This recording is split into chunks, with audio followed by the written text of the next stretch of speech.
fun one today, a nice little comparison review, because there's been more of these kind of products popping up, and I just want to know myself how they compare, how they differ. Now, if you're not familiar with what you're seeing, here's the deal. These 4 products are from 4 different companies, and they're aiming to solve the problem of which water should I brew my coffee with? Because we know the water you brew with has a big impact, and often fixing that can be difficult, frustrating. The idea here is that they sell the perfect ratio of minerals that you then add to distilled pure water, and then you've got, at the end of it, perfect water for coffee. And I know I say perfect because there's no such thing, but I also say perfect because everyone here kind of seems to be talking about perfect to some extent. Let's get into what we've got on the table. Now, first up is third wave water. I would say probably the pioneers in this space. Correct me if I'm wrong. Now, as disclosure, third wave water have supported the world's largest coffee tasting twice with free product that we've then passed on. It's meant that anyone taking part in a tasting around the world can be using exactly the same water and therefore having as close to the same experience as possible. Now, this is their classic profile. And this is, I think, shipped just for Europe because the sizing is different. These are little sachets, and this goes into 2 litres. It's a metric dosage, for which I'm very grateful, because in the UK and in Europe, we don't have access to gallons of water. Literally, we can't buy a gallon of water in a shop very easily, if at all. It's all metric. So you can buy like 5 litres or 1 litre, but not a gallon. So this is for 2 litres, which I do quite like. Now, third wave water do other profiles too. They do an espresso profile and a dark roast profile. This is the classic, and so that's what we're going to be testing today. Next up is a different approach. This is GC water. This is their perfect cup formula. Wait, did the third wave say perfect anywhere? No use of the word perfect. We'll decide if that's a bonus or not later.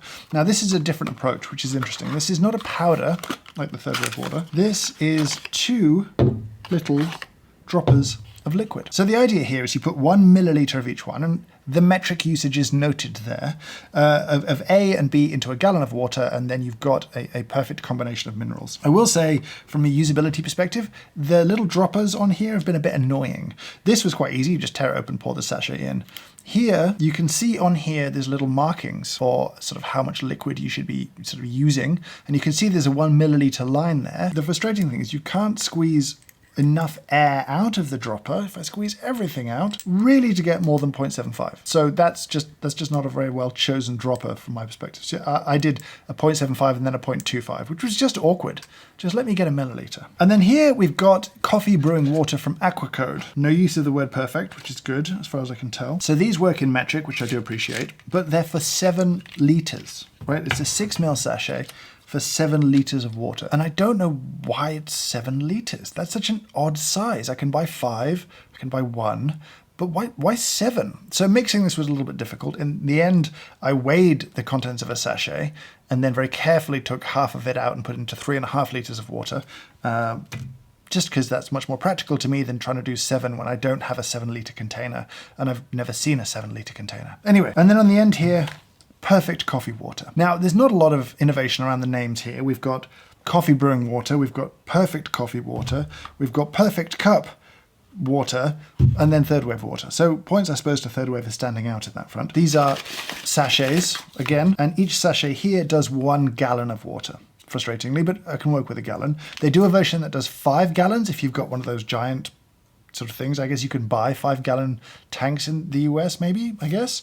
But 1 gallon is what we used here, so that was kind of nice. These are your options. But how are they different? Because none of them really give up their secret sauce, right? Like, none of them will tell you what their composition is, perhaps because making your own water is quite easy. If you're willing to source deionized water and do all of that, then actually to do a homebrewed version is relatively easy. But if you don't want to do that, these are the options that are out there. So instead of doing testing or that kind of stuff, what I thought would be more interesting is to do a taste comparison. So here's how it's going to work. I've got 3 different roasts here. I've got a light roast, a medium roast, and a dark roast. What we did here is we used a 0 water filter, right, which actually strips everything out of your water back to pretty much 0.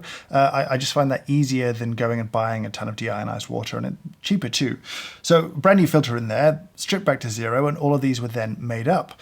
These have since been randomized or turned blind for me, so they've got into like an A, B, C, D situation, so I don't know which of the waters is which now. What'll happen is that for each of the roasts, we're going to brew with each of the waters. So there's going to be 3 groups of tasting, a light, a medium, and a dark, and then randomized within those will be all of these waters, and we'll see how each of them performs at different roast levels. Now we're going to be using the cupping method, a straight infusion brew. I figured that's the easiest way to remove as many variables as possible and just taste the water-coffee interaction. So as you can see, we're kind of brewing in batches here. So when it is time for tasting, C and D will be marginally hotter. There's about 4 minutes gap between their brewing times, which as they cool down won't really matter that much. But I don't know which is C, which is D, I don't know which is A, which is B in those kind of group tastings. So I will be as blind can be.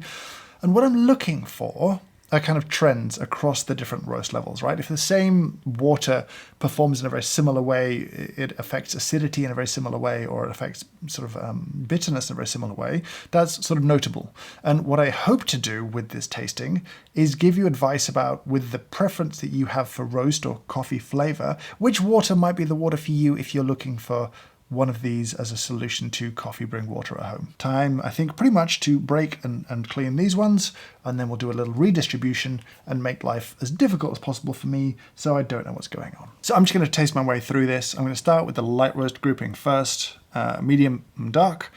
There'll be a slurp, but let's not just have a lot of slurps. That might get a little bit too much. So here's your first one. On we go. First impressions tasting this group, what's defining the differences is acidity. That's kind of interesting. The differences don't feel quite as profound in the medium roast group, so I'm kind of interested to see how the dark roast group will be. I can't tell the difference between these ones. It's really hard down this end to pick them apart. I think it's time for some results. I will talk through my preferences. I'm not going to say these ones are best. It'll be interesting to see how different ones perform at different stages. So I've pushed forward the furthest, the one I liked the most. So in this case, this was the one I liked the best, then this one, and then these two, sort of an equal third place. And same again here, I liked this one best, then this one, and these two equal third place. It's interesting that the pattern matches, so it's highly unlikely that this is the same winner across both. On the dark roasts, it was really, really hard to pick them apart. And this one was slightly less bitter, very slightly sweeter, but really astonishing to me actually how similar they were in the cup, or potentially how broken my palate was at this point. Another option. And it's really hard, I think, in a tasting to jump between roasts because a big part of your tasting experience is contrast. So when you go from, say, a medium roast to a dark, that first dark taste that you get seems darker than it is, right? It seems more intensely bitter, much harsher compared to this. But as you compare to sort of more similar bowls, you know, the tasting gets closer in a funny way. Let me just lock in my preference. This bowl here, it just had a bit more balance of acid and sweet, and then it became increasingly sort of acid dominant. So here, a little zingier, zippier. They both have really nice fruit from the coffee present. And these two, again, just a bit zippier still. Just a good amount of zing. If you like fresh, crisp acidity in your coffees, then I think you'd really like this. I like more of a sweet acid balance, and so this one stood out for me as being just very enjoyable. Similarly here, it's a little jump up in acid from this to this. This is again a bit more sweeter, a bit more balanced for this roast level. And then these two, this one's a little flatter generally. And this one is kind of just a bit tangier. I'm not sure I would prefer one over the other. They are quite different though, which is interesting. And then this one was just not quite as bad as the others. Now, before we do the reveal, there's a little something first, which is a short ad for this video's sponsor. And because there's a sponsor for this video, it means we're going to give away some coffee. So if you can't afford coffee right now and that would make your day, there's a link down below. If I can send you coffee wherever you are in the world, I will if you win. 25 of you I'll pick at random and send you coffee. And that's possible because this video has a sponsor. It's sponsored by Squarespace. From websites to online stores to marketing tools, Squarespace is an all-in-one platform to help you build a beautiful presence online for you or your business. I've used Squarespace for years now because it makes it just so easy to have an idea and to build it. And you can do it right now. Sign up for a free trial down below and then start by picking a template. It depends what you want to build a website for. It might be your business, it might be your portfolio. And the templates are divided by kind of usage, and pick it and then start to play. Fill it with your words, your images, adjust it, tweak it, and you'll have a stunning website in no time. And when you're ready to take it live, use code James Hoffmann for 10% off any website or domain. Thank you to Squarespace for sponsoring this video. Time for the reveal, and it's going to be like a weird double reveal because I don't know what the letters are yet. So we'll kind of see if any one letter does better, and then we'll find out what that letter is. So from the light roast, letter C did the best for me, followed by letter B. Now in this one, to win for B. So B is doing quite well, a first and a second. And this one, oh, this one's A. Interesting. This was C. Now that's interesting. Now this felt a little flat in a medium roast, but it felt a bit more balanced in a light roast. I really can't wait to see what these are. And this one that felt a bit tangier was D. Now on this side, D takes a win. This is really interesting. Okay, it's kind of good news actually. So D for me stood out as being a bit more kind of interesting, balanced, less bitter. So now I guess we should find out what's what. Now I gather that they are written on the bottom of the packets. So let's find out. Perfect coffee water, first one I picked up was B. Now I think B had the win over here, right? So yes. So I would say this tasted really good with kind of a medium roast. Very nice. C takes a win over here. C. So C, this did really well on the sort of light roast end of things. Third wave water were A. You came second over here.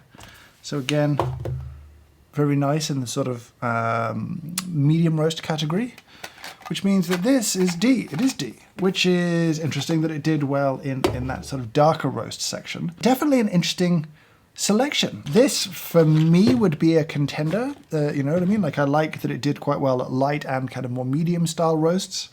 Though I have to say I did like this. That was a really interesting test. I always feel when we talk about water that we're just kind of dipping a toe into this enormous subject, but definitely interesting. Definitely interesting. And if you use one of these, I want to hear from you down in the comments below. Why did you pick it? How has your experience been?